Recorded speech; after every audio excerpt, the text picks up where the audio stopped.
Celtics fans, we got some trade rumors and some Game 6 keys to victory to get to here in just a few minutes. But first, we are dead last in our month competition here in the month of June, and that is likes among all of our Chat Sports YouTube channels. We need to ramp it up. We can't be coming in dead last place. The Celtics are in the freaking finals, for crying out loud. Hit that thumbs up icon. Let's change the narrative. And, hey, if you want the Celtics to win Game 6, like the video.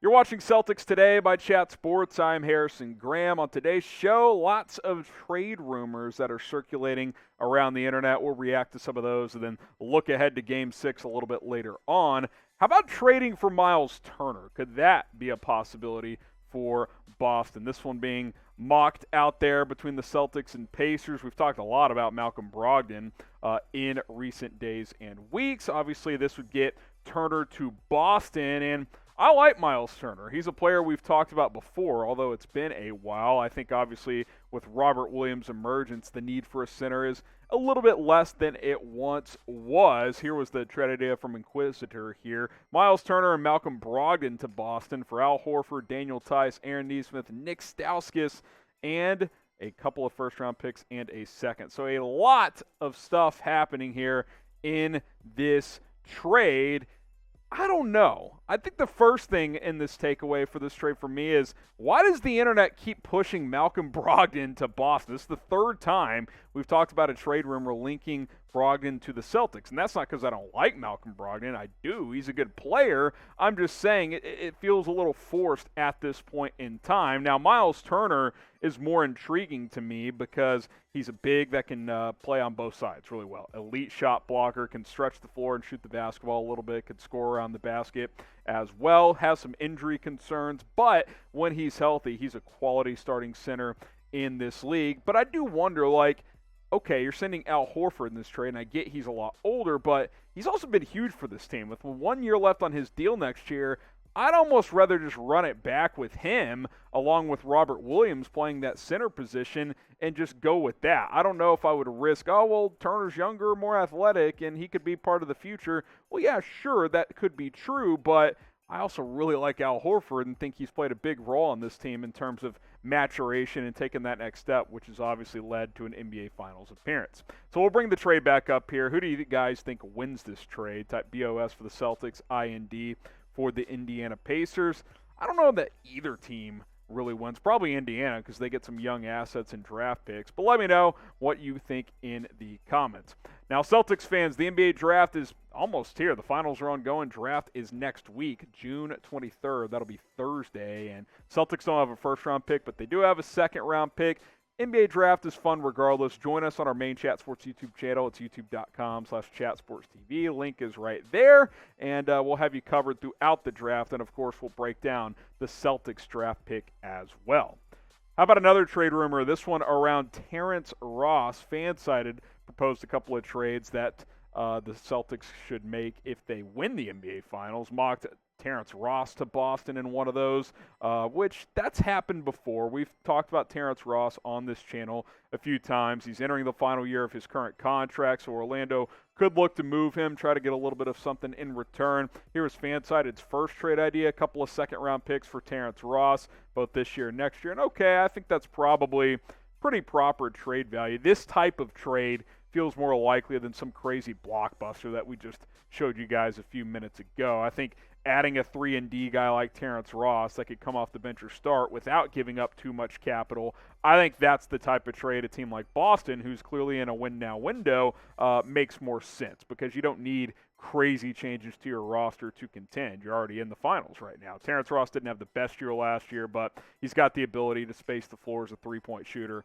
and defend multiple positions. I like the fact that he can start or come off the bench. He'd probably come off the bench for this team, but a lot of starting experience in Orlando, which would be valuable as well on load management nights and stuff like that. So I actually like this idea. What do you guys think? Should the Celtics trade for Terrence Ross? Type T for trade or type P for pass. If it's cheap enough and you don't have to give up first-round pick, I'd probably consider it. I like Terrence Ross as a 3-and-D type of player.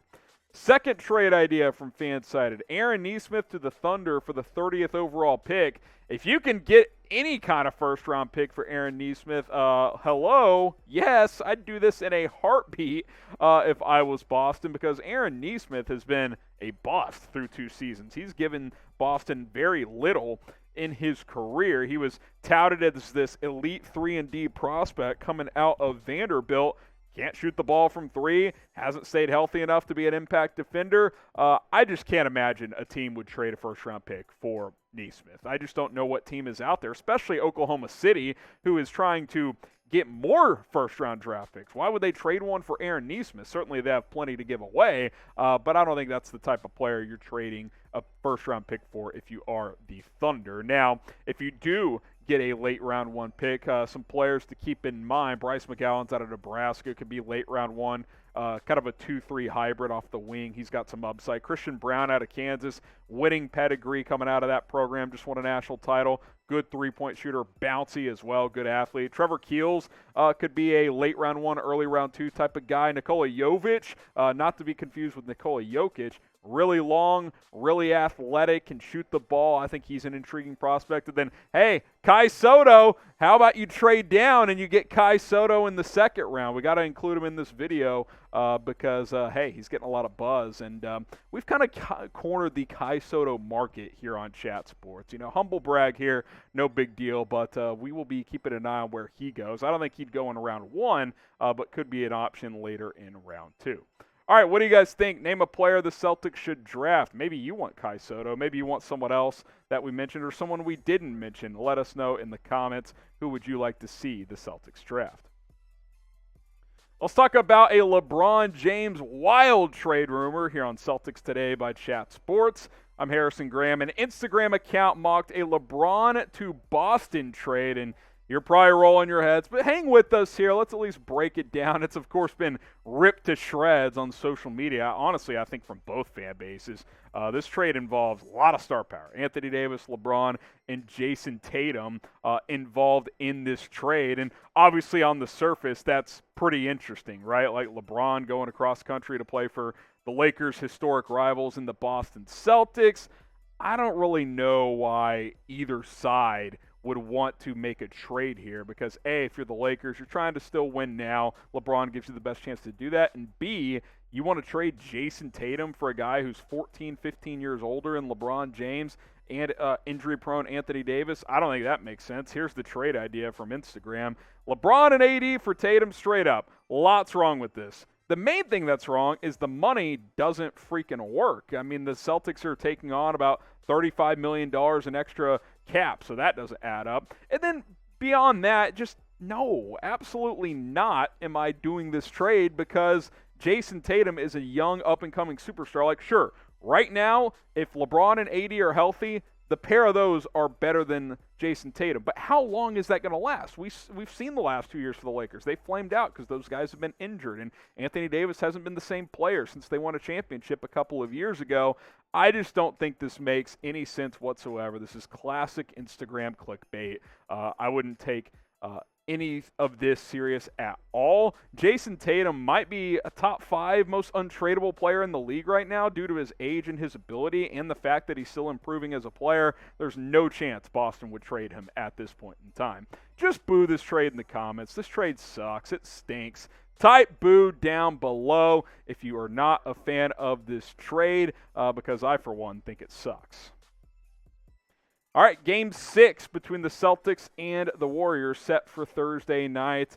Back-to-back losses for the Celtics, and now it's do or die because the Warriors have a 3-2 series lead. They took Game 5, 104-94 in San Francisco. So now coming back to Boston for Game number 6. Jayson Tatum actually had his best game of the series, but didn't come up big in the fourth quarter. Looked gas in the fourth quarter, to be honest. Jaylen Brown struggled. Got to play better. They started slow, ended slow, played okay in the middle 2 quarters, but not nearly consistent enough to go win that game. They're going to have to play better in Game 6. Some keys to victory, got to take care of the ball. Too many turnovers for Boston in that last game. Uncharacteristic of the Celtics. Got to clean that up, especially against a team like Golden State that just, you get them running and gunning off those turnovers. That's when those 8-0, 10-0 runs can come in a 90-second span. You got to limit those. So take care of the basketball and get into a flow offensively.